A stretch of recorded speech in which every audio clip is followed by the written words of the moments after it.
एक खूबसूरत नौकरानी होती है। ये औरत अपने नौकरानी से काफी क्लोज होती है और ये बात इसके हस्बैंड को पसंद नहीं आती है। जब भी ये हस्बैंड वाइफ इंटीमेट होते थे, वह नौकरानी इन दोनों को देखती थी।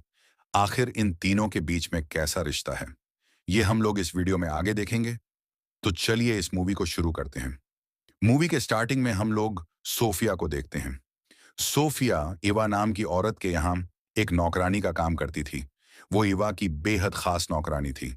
ईवा जहां भी जाती, सोफिया भी उसके साथ जाती थी। कहने को तो ईवा सोफिया की नौकरानी थी, लेकिन दोनों के बीच में बहनों की तरह प्यार था। सोफिया ईवा के हर काम को किया करती थी। वो उसके खाने पीने से लेकर उसके नहाने तक का इंतजाम करती थी। सोफिया ईवा के इतने करीब थी कि यह बात ईवा के हस्बैंड जोश को पसंद नहीं आती है। कभी कभी जब ईवा और जोश नींद में होते थे, तब अचानक सोफिया उनके कमरे में आकर अपना काम करने लगती थी।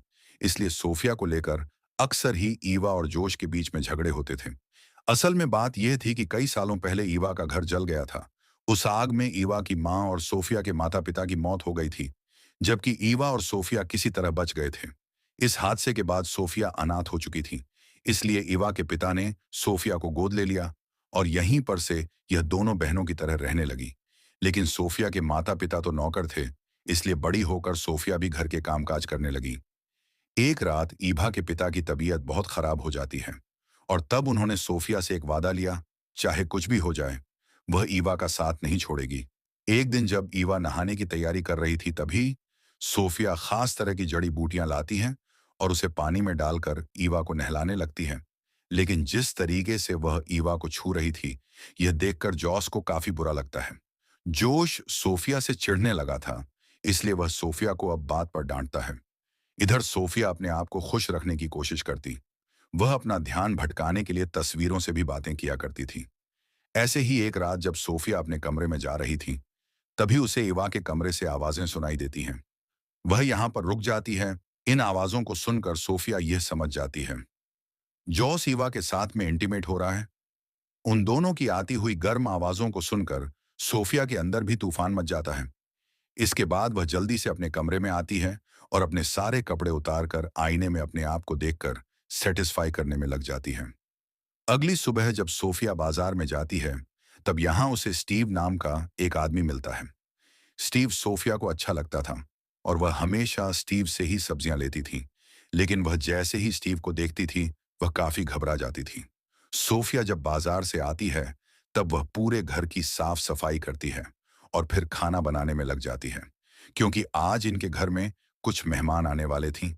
अभी सोफिया घर के कामों को कर ही रही थी, तभी उसे यह बात मालूम चलती है कि जोश एक नई नौकरानी रखने वाला है। इस बात को सुनकर सोया काफी परेशान हो जाती है, क्योंकि वह ईवा से दूर नहीं जाना चाहती है। इसलिए वह अब और भी अच्छे से काम करने लग जाती है। जल्द ही घर में मेहमान आ जाते हैं। इनके मेहमान नॉर्मन और उसकी बीवी जेनिफर होते हैं।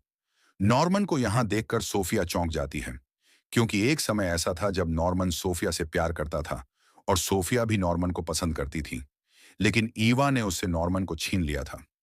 नॉर्मन के यहां आने से सोफिया घबरा जाती है और हड़बड़ी में गलतियां कर देती है, जिसे देखकर जोश उस पर बहुत गुस्सा करता है और वह सबके सामने सोफिया को डांटता है।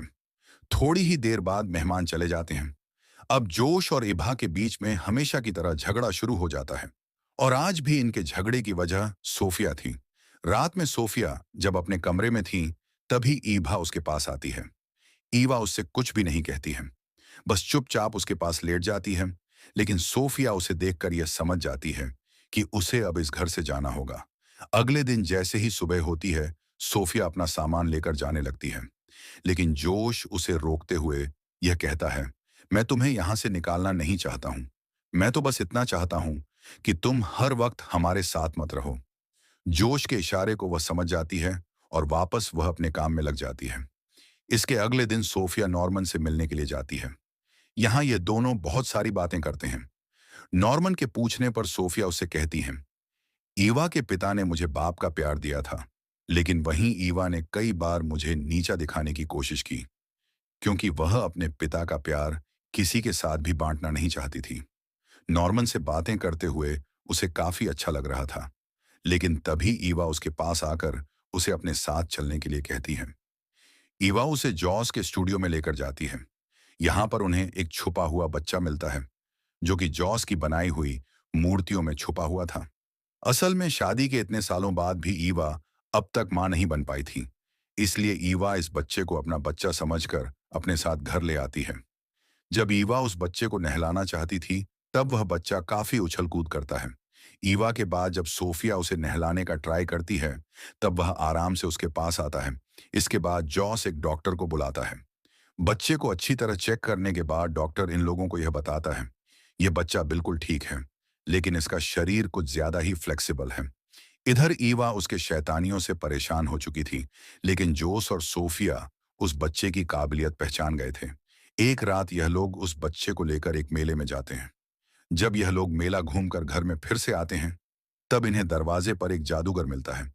उस जादूगर के देखने से पहले ही वह बच्चा कहीं छिप जाता है। जियोस के कहने पर सोफिया उस जादूगर के लिए खाने का इंतजाम करती है। खाना खाते हुए जादूगर यह बताता है, मेरे सहायक की मौत हो गई है और अब उसका बेटा विलल्ली ही मेरा वारिस है। इस जादूगर की बातों से यह लोग समझ जाते हैं, जो बच्चा उनके घर में है वही विली है। अब जादूगर अपने जादू का कमाल इन सभी को दिखाता है, ताकि यह लोग डरकर विली को वापस कर दें। लेकिन जादूगर के लाख कोशिशों के बाद भी यह लोग उसे विली के बारे में कुछ भी नहीं बताते हैं। अब सोफिया विली का ध्यान रखने लगी थी, जिससे ईवा को उससे जलन होने लगती है। सोफिया यह सारी बातें नॉर्मन को बताती है। वह उसे ईवा को माफ करने की सलाह देता है। अब सोफिया फिर से नॉर्मन के करीब आना चाहती थी, और इसीलिए उसने अब नॉर्मन के घर में आना जाना शुरू कर दिया था। नॉर्मन से मिलकर उसके अंदर भी इंटीमेट होने की इच्छाएं जागने लगी थी। वह हर वक्त बस अपनी प्यास मिटाने के सपने देख रही थी। एक तरफ वह नॉर्मन के करीब आना तो चाहती थी, लेकिन वहीं इधर वह स्टीव के साथ में भी अपना अच्छा समय बिता रही थी। स्टीव से मिलकर जब वह अपने घर में आती है, तब यहाँ पहुंचकर वह एक पुलिस वाले को देखती है। ये पुलिस वाला जॉस का दोस्त होता है। वह यहाँ जॉस से कहता है, जादूगर पर बैंक लूटने का आरोप है और पुलिस को इस बात का शक है कि इस काम में एक दुबले पतले बच्चे ने बैंक लूटने वालों की मदद की है, और पुलिस को ऐसा लगता है कि वह बच्चा तुम्हारे घर में है, इसलिए पुलिस तुम्हारे घर में जांच के लिए आ रही है। यह सुनकर जोश और सोफिया सोच में पड़ जाते हैं। अब यह लोग उस बच्चे को खिला पिलाकर मोटा करने की कोशिश में लग जाते हैं, ताकि कोई भी उसे पहचान ना पाए। इसी बीच सोफिया को यह मालूम चलता है कि स्टीव उसके एक सहेली से शादी करने वाला है। यह जानकर उसका दिल टूट जाता है।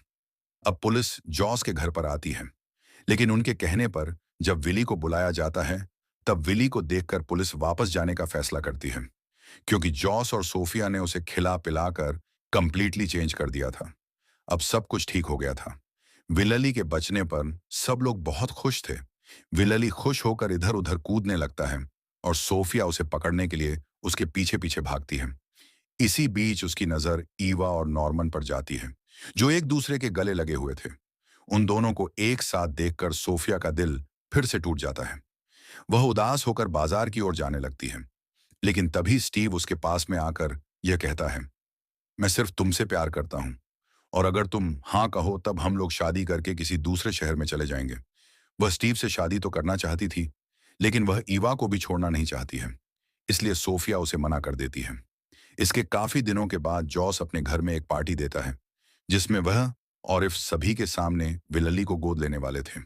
यह देखकर पार्टी में आए सभी लोग ई की तारीफ करने लगते हैं, क्योंकि उसके पिता कायल ने भी सोफिया को गोद लेकर